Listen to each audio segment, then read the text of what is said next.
کہ ہمیں طریقہ ان لوگوں کو اختیار کرنا چاہیے جو اللہ کے پسندیدہ بندے ہیں، اور وہ پسندیدہ بندہ اللہ کا اگر کوئی ہے اس کائنات کے اندر سب سے بڑھ کر، تو حضرت محمد مصطفیٰ صلی اللہ تعالی علیہ وآلہ وسلم کی ذات گرامی ہے، جن کو اللہ نے ہمارے لیے نمونہ بنایا ہے، اور ان کے طریقے میں ہی کامیابی ہماری چھپی ہوئی ہے۔ اور ان کے علاوہ اگر ہم ان لوگوں کا طریقہ اختیار کرتے ہیں جن پر اللہ کا غضب نازل ہوا، یہ جو راستے سے بھٹکے ہوئے ہیں، جن کو میں نے بتایا یہود و نصارہ ہیں، تو آپ یاد رکھیے گا ان کا طریقہ اختیار کرنے کی وجہ سے حدیث مبارکہ کے مطابق حشر انہی کے ساتھ میں ہوگا، اور اگر ان کے ساتھ میں حشر ہو گیا تو سمجھ لو کہ اللہ کا غضب نازل ہوگا، اللہ کی پھٹکار ہوگی، اور اللہ کا غضب جس کے ساتھ میں نازل ہو گیا وہ کبھی بھی جنت میں داخل نہیں ہو سکتا۔ اس لیے اپنے آپ کو نبی کے طریقے پر چلانے والے بنو، اسی میں کامیابی ہے۔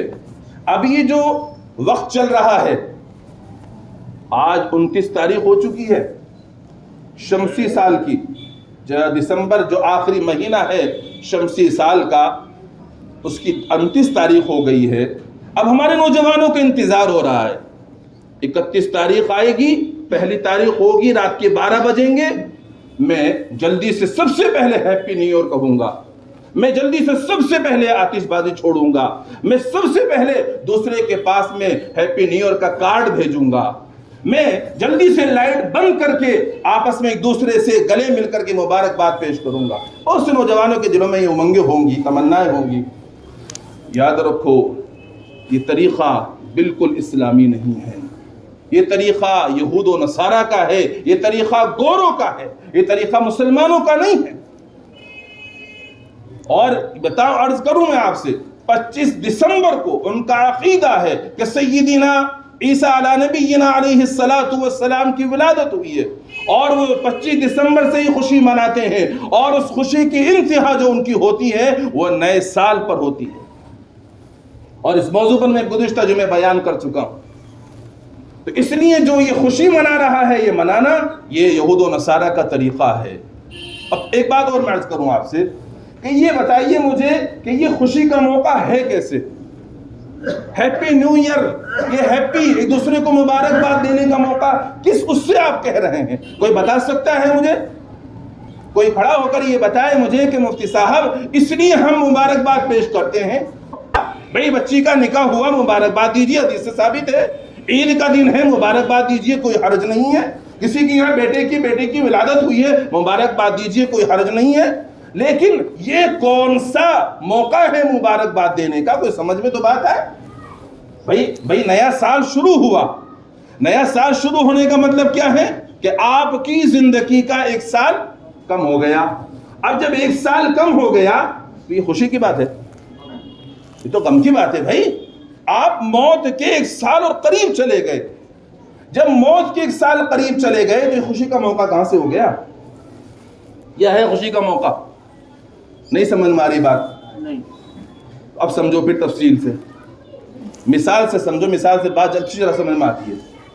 فرض کیجئے گا ایک نوجوان ہے، اس کو حکم دے دیا گیا کہ اس کو پھانسی دی جائے گی۔ اب اس کو پھانسی دی جانی ہے، وہ غازی آباد سے چلا، اس کو کہہ دیا گیا کہ تمہیں جو پھانسی دی جائے گی وہ فرض کیجئے گا نئی دلی دی جائے، نئی دلی ریلوے اسٹیشن کے پاس دی جائے گی۔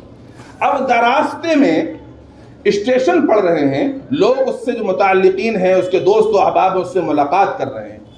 اب جو اس سے ملاقات کر رہے ہیں، غازی آباد سے چلا، تھوڑا آگے بڑھا، ملے، مبارک اس سے ملاقات کی، تو ملاقات کرنے کے وقت میں کوئی اس کو یہ کہتا ہے کہ بھئی مبارک ہو، تو موت کے قریب چلا گیا؟ کوئی کہتا ہے؟ اس کے بعد تھوڑا اور آگے بڑھا، وہ کہ بھئی اب تیرے 2 اسٹیشن اور باقی رہ گئے، مبارک ہو تو جو موت کے قریب چلا گیا۔ کوئی مبارکباد نہیں دیتا۔ کیوں؟ اس لیے کہ اس بندے کی موت قریب آ گئی ہے، پھانسی کا حکم سنا دیا گیا ہے، اور یہ ہر اسٹیشن سے آگے بڑھتے ہوئے اپنے موت کے قریب چلا جا رہا ہے، لہذا اس کو مبارکباد نہیں دی جائے گی۔ تو میرے بزرگوں، جس طرح سے اس نوجوان کو جس کو پھانسی کا حکم سنا دیا گیا کوئی مبارکباد دینا عقل مندی کی بات نہیں سمجھتا، تو ہمارے بھی اسی طریقے سے جب دن ایک ختم ہو رہا ہے، سال ختم ہو رہا ہے، تو ہم موت کے بالکل قریب ترین چلے جا رہے ہیں۔ یہ کوئی مبارکباد دینے کا موقع نہیں ہے۔ موت کے قریب جانا یہ کوئی مبارکبادی کا موقع تھوڑی ہے. اس لیے عقلمند آدمی مبارکباد دینا پسند نہیں کرے گا. اور آپ میری سمجھ سے آپ سب سے زیادہ عقلمند لوگ ہیں. اگر آپ عقلمند نہ ہوتے تو آپ مذہب اسلام کو قبول نہ کرتے. اللہ رب العزت نے آپ کو عقل دی, آپ کو سمجھ دی, اور آپ نے کلمہ پڑھا, اور آپ نے کلمہ پڑھ کر یہ اقرار کر لیا کہ میں اپنے آپ کو اس کا پابند کرتا ہوں کہ میں اللہ کے طریقے پر, اللہ کے حکم پر اور نبی کے طریقے پر زندگی گزاروں گا. تو آپ سب سے زیادہ عقلمند ہیں. اگر آپ عقلمند ہیں اور عقلمندی کا آپ نے ثبوت دیا تو اب یاد رکھو, کسی کی موت اگر قریب آ جائے تو اس کو مبارکباد نہیں دی جاتی. تو اب یہ جو نیا سال شروع ہونے والا ہے نا, یہ آپ کی اور میری زندگی کا ایک سال کم کر رہا ہے, موت کے قریب کر رہا ہے, فنا کی طرف سے لے جا کر ہمیں بقا کی طرف لے جا رہا ہے. لہذا اب ہمیں کسی کو مبارکباد دینے کا کوئی موقع نہیں ہے, کوئی موقع محل نہیں ہے کہ اس کو مبارکباد دی جائے. اس لیے اس سے اپنے آپ کو بچانا ہے. کوئی ہیپی نیو ایئر وغیرہ کہنے کی آپ کو ضرورت کسی کو بھی نہیں ہے, نہ میسج کرنے کی ضرورت ہے اور نہ ہی کسی کو زبانی طور پر مبارکباد دینے کی ضرورت ہے, جو کہ آپ سمجھ چکے ہیں اور آپ عقل مند ہیں. دوسری بات, اگر آپ آتش بازی چھوڑ رہے ہیں, آپ روڈوں پر, چوراہوں پر اگر آتش بازی چھوڑ کر اس نئے سال کا افتتاح کر رہے ہیں, تو یاد رکھیے گا یہ آتش بازی چھوڑنا یہ فضول خرچی میں آتا ہے. اور فضول خرچی کرنے والوں کو قرآن نے فرمایا ان المبذرین کانوا اخوان الشیاطین, کہ فضول خرچی کرنے والے شیطان کے بھائی ہیں. اب آتش بازی چھوڑنا چاہ رہے ہو تو چھوڑو, لیکن آپ قرآن کے مطابق شیطان کے بھائی ہو جائیں گے. کون کون چاہتا ہے کہ میں شیطان کا بھائی بنوں؟ کوئی نہیں چاہتا. جب نہیں چاہتے نا تو اس آتش بازی سے اپنا آپ کو دور رکھنا ہے. کوئی پھول جھڑیاں, کوئی آتش بازی بالکل نہیں چھوڑنی. نوجوان بہت سمجھدار ہیں, گزشتہ سال بھی سمجھایا تھا, تو ماشاءاللہ قریب کے کسی بھی علاقے سے ہمیں رات کے 12 بجے تک کوئی آتش بازی کس طرح کی آوازیں نہیں آئی تھیں.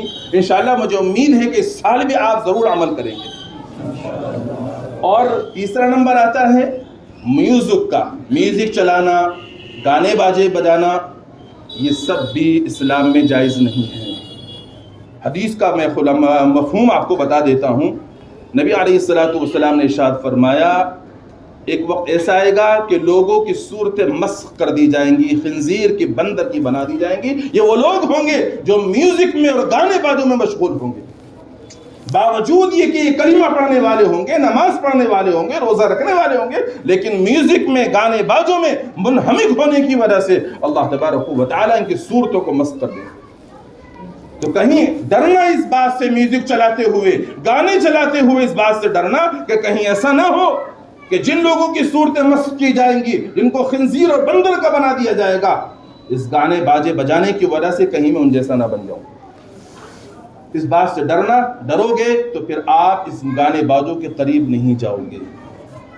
پھر کرنا کیا ہے میرے بھائیوں؟ کچھ کرنے کی ضرورت نہیں ہے. اگر کرنا ہے تو یہ نیا سال شروع ہو رہا ہے, اس میں اپنا محاسبہ کر لو, اپنا جائزہ لے لو کہ یہ جو اللہ تبارک و تعالیٰ نے اب تک کی مجھے زندگی دی تھی, اس زندگی میں سے کون کون سے لمحات ایسے ہیں جن کو میں نے اللہ کی رضا کے مطابق گزارا ہے, اور کون کون سے لمحات ایسے ہیں جن کو میں نے اللہ کی ناراضگی کے مطابق گزارا ہے. جن لمحات کو اللہ کی رضا کے کاموں میں گزارا, اس پر اللہ کا شکر ادا کر لو. اور جہاں اللہ کی نافرمانیاں ہو گئیں, اللہ کی ناراضگی والے کام ہو گئے, اس پر اللہ کی بارگاہ میں معافی مانگ لو. وہ غفور الرحیم ہے, وہ ضرور بے ضرور معاف فرما دے. اور آئندہ کی جو زندگی بچی ہے, اللہ سے وعدہ کرو میرے پروردگار, آپ نے جو زندگی عطا فرمائی ہے اس میں سے کچھ وقت گزر گیا, کچھ وقت باقی ہے, مجھے معلوم نہیں کتنا ہے, جتنا بھی ہے اس وقت کو مجھے اپنی رضا والے کاموں میں گزارنے کی توفیق عطا فرما دیجیے. بس یہ محاسبہ کر لو, اس کی کوشش کر لو, اور انشاءاللہ پھر آنے والا سال جو آپ کا صحیح گزرے گا. اچھا, آپ ایک بات پر اور غور کیجئے گا. جب آپ دکان کا افتتاح کرتے ہیں, دکان نئی طرح سے کھولنا چاہتے ہیں, ادگھاٹن کرتے ہیں, یا روزانہ ہی صبح میں آپ اپنی دکان جب کھولتے ہیں تو آپ کی کوشش کیا ہوتی ہے؟ بھئی میں اللہ کا نام لے کر دکان کھول لوں, اللہ کا نام لے کر دکان کھولوں گا تو انشاءاللہ میری دکان میں برکت ہوگی. اگر کوئی گانے باجا والا بھی ہوتا ہے نا, وہ بھی گانے سے شروعات نہیں کرتا, وہ بھی پہلے تھوڑی دیر کے لیے موبائل میں ہی چلائے چاہے، لیکن قرآن کریم کی تلاوت شروع کر دیتا ہے کہ تاکہ میری دکان میں جب اللہ کے نام سے شروع کی جائے گی تو برکت ہوگی۔ اور جب کوئی کسٹمر آتا ہے نا پہلا، تو کیا کہتا ہے؟ بھئی تو پہلا کسٹمر ہے، تو لے جا، تو واپس مت لوٹی، اگر تو واپس لوٹ گیا نا تو میرا دکانداری ساری خراب ہو جائے گی۔ چاہے وہ عقیدہ درست ہو یا نہ ہو، لیکن یہ سوچتے ہیں دکاندار۔